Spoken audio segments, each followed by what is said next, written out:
Hi, I'm Ethan. I love muzzleloading, and this is the 2022 Contemporary Long Rifle Association Annual Show.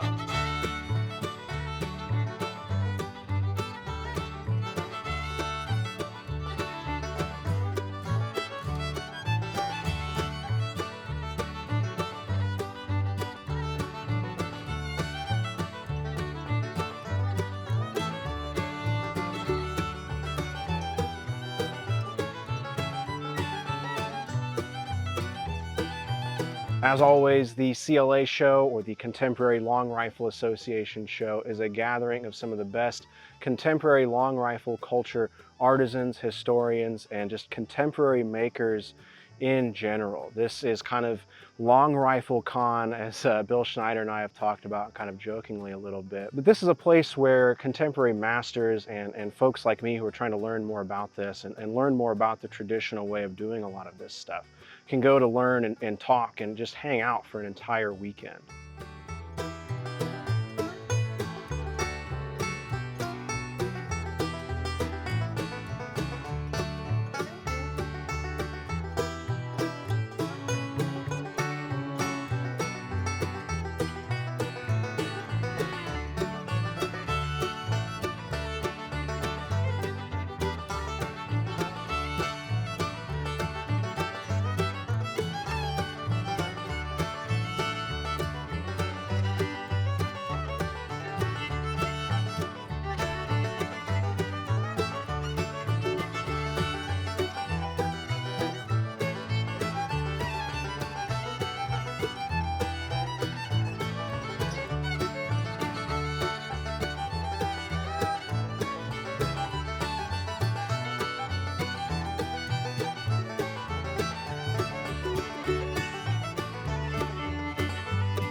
The show runs on a Friday-Saturday schedule with setup for exhibitors starting up on Thursday at about 11 a.m.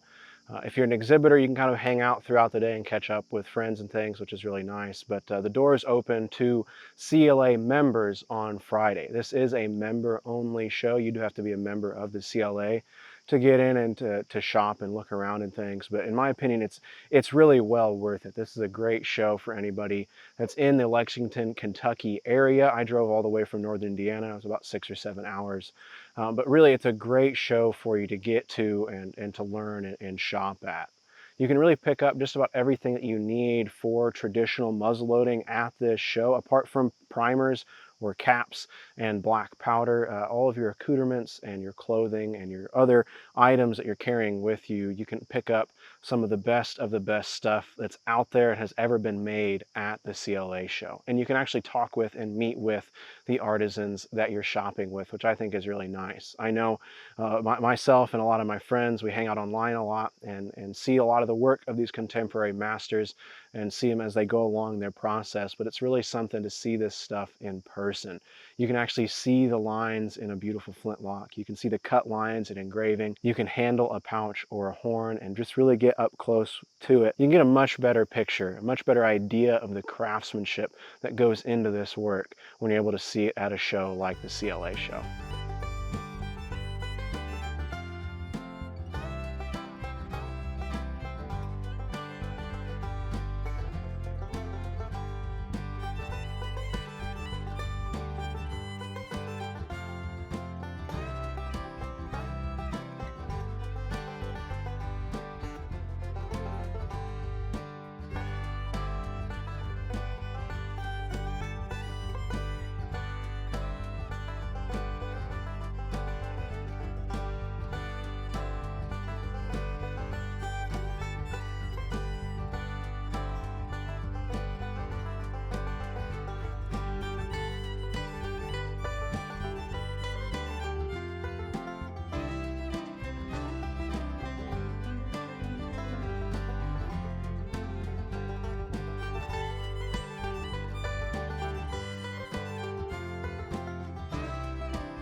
This year I was part of the Aspiring Artists exhibit, which is a display sponsored by the Contemporary Longrifle Foundation, where new and aspiring artists can exhibit their work at the show and not have to worry about the cost of the table. You still need to pay for your trip to the show as well as your housing while you're at the show. But taking off the table fee and welcoming younger and introductory and aspiring artists here really, I think, is a great thing to see from this association. We talk a lot about trying to get younger people and newer people involved, and taking away an added expense of being at a show like the CLA is here with the Aspiring Artist Table is a really great step. It provided me a nice little spot to hang out and chat with and get some rest while I was at the show. All the aspiring artists are able to sell the works that they're exhibiting, but it's really just a nice place to sit down and talk with some of the other aspiring artists to get an idea of what they're going through and how they got into this, which was really exciting. I encourage you to check out some of the Aspiring Artist Table. There's a lot of photos and videos there online from the show, but if you're interested in being a part of the CLA show and you're maybe not ready to jump into getting into your own table and kind of worried about that extra cost, check out the Aspiring Artist program as they start talking about it next year. I know I'll be talking about it at ilovemuzzleloading.com, but I really encourage you to get involved with this program, and it's a way to get kind of front and center at the show there. So if you're into making contemporary accoutrements or just getting started, check out the Aspiring Artist program as they start to work with it for next year.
Last year you probably saw the large exhibit space. Everything seemed really spaced out, and there was a lot of discussion about the noise level at the throughout the weekend for the show. Thankfully this year the show is a lot more condensed. Now it was a little bit lighter due to the rising cost of fuel and travel in general, but because of the now relaxed COVID rules in the exhibit space, it felt a lot more personal than it did last year, I think. And this is something I heard reflected through the weekend. It felt a little bit tighter, but it wasn't so tight that we were bumping shoulders as we tried to move through the show. It felt a little bit more like one of the older CLA shows that everybody's used to.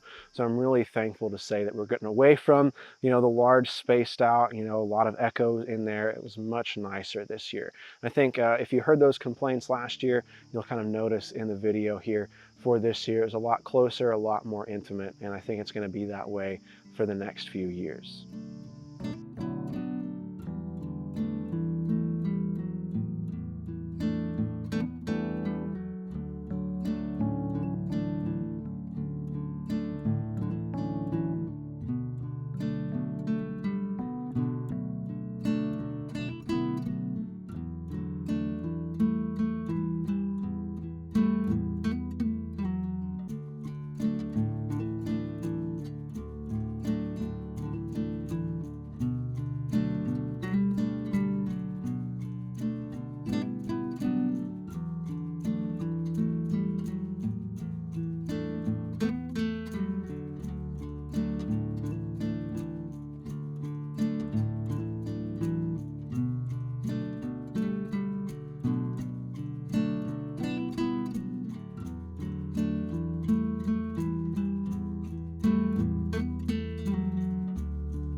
While at the show, it's great to meet with and talk with the contemporary artists and makers that are at the event. But something that's neat that I really noticed this year more so than last year were the dotting through the show of some more historic or more educational displays.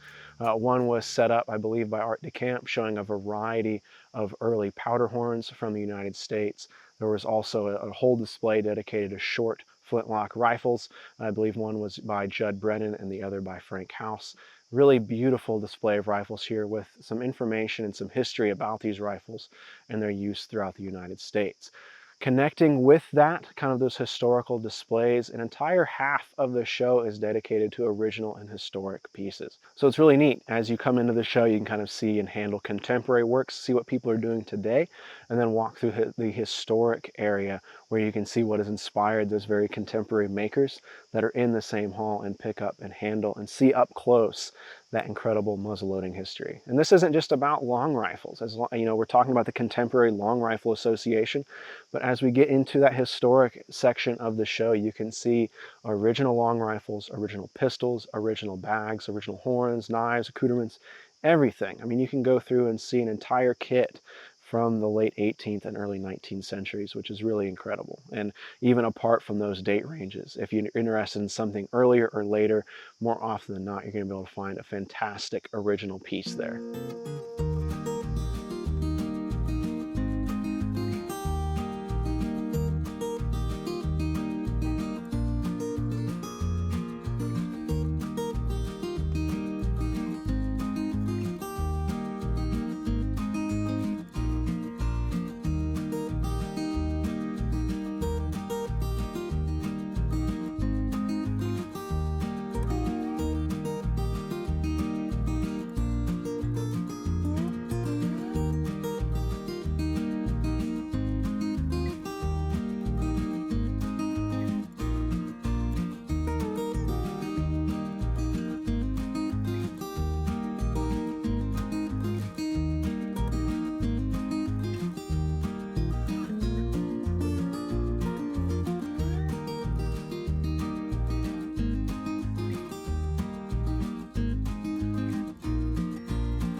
Each event I go to, I try to save up a little bit of money from the paycheck to go and support some of these artists and makers. And I always try to talk a little bit about what I picked up at the show in the video, just to show you a little bit of the variety of what I like to pick up and then some of the things that you can find at the show. First up, I participated in my first silent auction, and I actually won this copy of the Muzzleloading Caplock rifle by Roberts. This is kind of a quintessential, really great resource for anybody interested in muzzleloading history. This was published as one of the first resources, to my knowledge, of muzzleloading to go into kind of mass production. This is kind of up there with Walter Klein's book about muzzleloading then and now. But this is a really great resource for anybody to see some kind of old school history about muzzleloaders. If you're wanting to dive deep, you're kind of interested in it from seeing stuff online, listen to people talk about it, this is a great resource for you to pick up and dive into and really sink your teeth into muzzleloading. You can find these used on eBay and Amazon from time to time, your used bookstores, but picking up a copy of this at the CLA show was really nice. I got it for a fair price, and it's something that's neat about the CLA show with that silent auction they do as a fundraiser. You can have items like this that can be hard to find in stores alongside, kind of contemporary made accoutrements that are really nice that you can sometimes get for a real steal. And even this year there was a reproduction brown best that went for a very affordable price. So even if you're not interested necessarily in shopping, you can participate in something like the silent auction and come away with something pretty nice. Next up, I picked up this beautiful little bait horn from Ron Vale. I'm a big fan of Ron's work. He's kind of local to me, so I really love meeting up with him and talking with him at shows. He has just a really nice, just a nice look with his work, and all the pieces that I've picked up from him I've just loved. The design for this comes from an original in a private collection down in Texas. This is attributed as a late 18th century bait horn, something that you would put some crickets or grubs or kind of mealworms into this container and you could take in your pack to go fishing. It's got a really neat closure here, so we have this flat board that goes into this groove here, and then this peg locks it in so that it can't open up, or you can kind of just slide it open here a little bit and get some of your bugs out depending on how far you have it closed. Really neat little item. It's just something I've wanted to add to my pack for a while, and Ron has been making these for a few years. You can see we've got some air holes in here that make it so that your bugs or your grubs can live a little bit longer. In all honesty, this is going to probably become a little snack cup or a snack horn for my daughter down the road, but it's just, I just love it. It's just a neat piece. I love the aging. I love the iron nails in the base. Something fun to add to the kit. If you've been following my personal work any, I've been researching and trying to understand a little bit more traditional grave markers or gravestones. When I saw this ball board by Art DeCamp, I just had to pick it up. It's got a memento mori, or a dead head skull here across the top, etched or engraved in buffalo horn, so it's black and making the lines white there. It's a 50 caliber ball board, holds 5 balls, not something super traditional, but it's going to work really well, I think, with that dark Hawken that we made earlier this year. It's got a curly maple backing and board here. Just a really nice piece I wanted to bring home. Really love Art DeCamp's work, and something small like this is something I could add to my collection earlier rather than saving up for an entire large horn that he makes, which are just beautiful.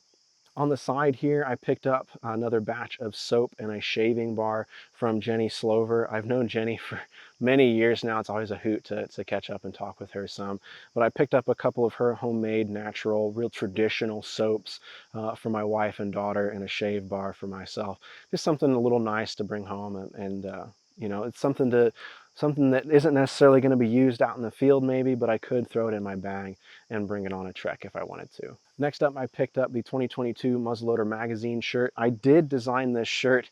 You can see kind of the same motifs as I was talking about on the Art DeCamp ball board there. This is a shirt inspired by traditional 18th century gravestones and grave markers. I'm really humbled and honored to have done this for Muzzleloader magazine this year. Had a lot of great feedback about the shirt, so you'll see this in some more videos or at some events here later this fall. It's a really nice shirt. They're made in America this year, which is really nice. So it's an American-made shirt printed here in the United States, which you can't argue about. It's something really great. I also picked up a really nice bark tanned hide that I'm going to be using for some accoutrements later this winter and this fall. The CLA show is really great because you have those contemporary made art pieces, but you also have the supplies that you need showing up there to pick up so that you can make your own accoutrements as well. Last but not least, this is something I picked up at the very end of the show, but I saw it walking around and I just had to bring it home. This is a really neat, kind of old, little shortened muzzleloading rifle here. It's got a back action lock. You can see the barrel is super short. This is 14, 15 inches maybe, kind of an ugly black stock here and kind of a beat up old trigger guard. I saw this walking around and I had to bring it home. I picked it up for 75 bucks. It's a little rough. We've got some splits here on the other side, but when you see something neat and weird like this and something affordable, you just got to pick it up. I think for me, this is the favorite thing that I picked up at the show this year, just because it's so weird. But it just kind of called to me and I had to pick it up. Something I didn't know when I picked it up if it was just kind of a beat up old CVA gun or Thompson Center that had been modified, had a back action lock put into it. But really, as I looked at it more and more, it's old in some respect. I'm not going to say this is totally original, to the early to mid 1800s, but the butt plate style, how thin it is here across the top and the back, this sharp point, and then the back action lock and the condition of the barrel here make me think there is some actual age to this. Now, it was, as I was at the table purchasing it, there's some stories that could fly around about it. Was this some kind of highwayman's piece? Was this an outlaw's piece? I don't know, but there's some mystery there that I think is really nice and just kind of neat. I've kind of been thinking about trying to recreate something like this out of some modern made muzzleloaders, but for the price that this one was, it was hard to pass up. And just kind of a neat piece to add to the collection and to bring back for display.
That's all I have for you this week. If you have any opportunity next year or any year after to attend the Contemporary Long Rifle Association annual show, I really encourage you to, even if you can only go once, make the trip, spend the 2 days, and you're going to enjoy it. You're going to learn a lot from contemporary masters and makers. You're going to have an opportunity to purchase things that might be otherwise hard to find. There's a lot of discussion about how nice and how prestigious the Contemporary Long Rifle Association shows are, and they are. This is the best of contemporary culture and contemporary artisanship that is out there, but do not be intimidated by that.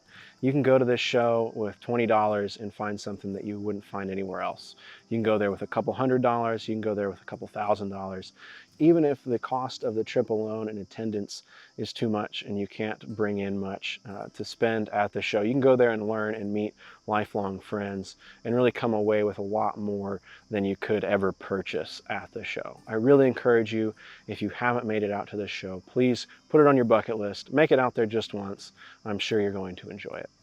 I'm Ethan. I love muzzleloading. Thank you so much for watching. If you'd like to learn more about the Contemporary Long Rifle Association show or more about the artists that are at the show, I'll have a link down in the description to ilovemuzzleloading.com with some more information and the contact information for the association as well as the artists. Thank you so much for watching. We'll catch you next time.